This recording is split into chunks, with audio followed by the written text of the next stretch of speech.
ഭയങ്കര സൗണ്ട് കേട്ടു ഒരു 2:15 ആയപ്പം. അത് കഴിഞ്ഞ് ഞാൻ ലൈറ്റ് തെളിച്ച് മുറ്റത്തിറങ്ങി നോക്കിയപ്പം താഴത്തെ വീടില്ല.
ഭയങ്കര സൗണ്ട് കേട്ടു ഒരു 2:15 ആയപ്പം.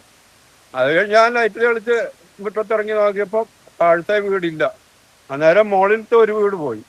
മുകളിലത്തെ ഒരു വീട് പോയിട്ടാണ് ഉരുള് മണ്ണും കല്ലും എല്ലാം കൂടെ താഴോട്ട് വന്നത്. അവിടെ 2 പേര് കുടുങ്ങി കിടപ്പുണ്ടായിരുന്നു. അവരെ ഇവിടെ 4 പേരുണ്ട്, ഈ വീട്ടിൽ 2 പേരുണ്ട്, 6 പേരുണ്ട് 2 വീട്ടിലും. ഞാൻ ഇറങ്ങി വന്ന് അവരെ രക്ഷിക്കാനായിട്ട് രക്ഷിച്ച് റോഡിൽ കയറിയത് അടുത്ത ഉരുൾ വന്ന് തിരമാല വരുന്ന പോലെ ഇങ്ങനെ വന്നത്. ഞങ്ങൾ ഇങ്ങോട്ട് ഓടി അവരെ അങ്ങോട്ട് ഓടിച്ചു. ഞാനില്ല, വീട്ടിലോട്ട് കയറി. വീട്ടിൽ ഭാര്യ മാത്രമേ ഉള്ളായിരുന്നു. അത് കഴിഞ്ഞ് ഞാൻ ലൈറ്റിൽ എടുത്ത് നോക്കിയപ്പോൾ അവർ വീണ്ടും തിരിച്ചു വന്നു.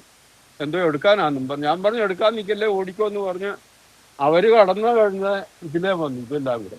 ഭാഗ്യത്തിന് അവര് 6 പേര് രക്ഷപ്പെട്ടു. പിന്നെ അവിടെ ഒരു വീട് പോയി, മണ്ടയില് പുറകോശം ഇടിഞ്ഞു വീണ് ഒരു വീട്. ഈ വീടും 2ഉം അതൊന്ന് 3 4 വീട്, 3 വീട് കംപ്ലീറ്റ് പോയി. ഒന്നുമില്ല, എടുക്കാനില്ലെന്നാണ്. അവിടെ ഈ സൈഡ് വാതിലെല്ലാം അടഞ്ഞു, ഫ്രണ്ടെല്ലാം അടഞ്ഞു, വെള്ളവും കല്ലും മണ്ണും എല്ലാം വന്നേ. പിന്നെ ഈ സൈഡ് വെട്ടിപ്പൊളിച്ച്, ഷീറ്റ് വെട്ടിപ്പൊളിച്ച് അവരെ 4 പേരെ രക്ഷിച്ചു. ആ, ഞാനും കൂടെ കൂടിയാ. വീടും സ്ഥലവും എല്ലാം പോയി. വണ്ടി 7 വണ്ടി പോയി. ആ, അതാണ് ഒന്ന് താഴെ കിടക്കുന്നത്. അതെ. ആ, 7 വണ്ടി പോയി. ഒരു മാരുതി 800, 3 ബൈക്ക്, ഒരു ആക്റ്റീവ, ഒരു 2 പെട്ടിയാപ്പ. 7 വണ്ടി പോയി. എന്റെ പേരെന്താ? എന്റെ പേര് രാജൻ.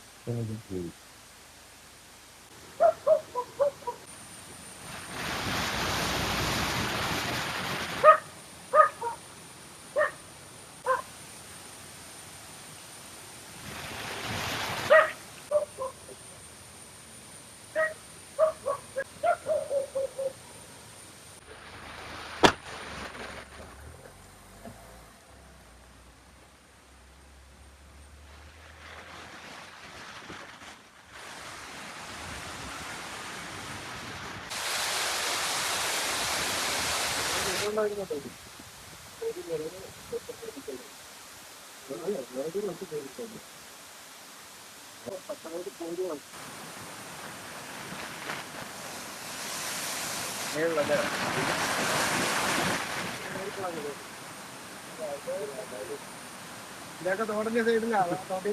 കുടിക്കാൻ വയ്യ.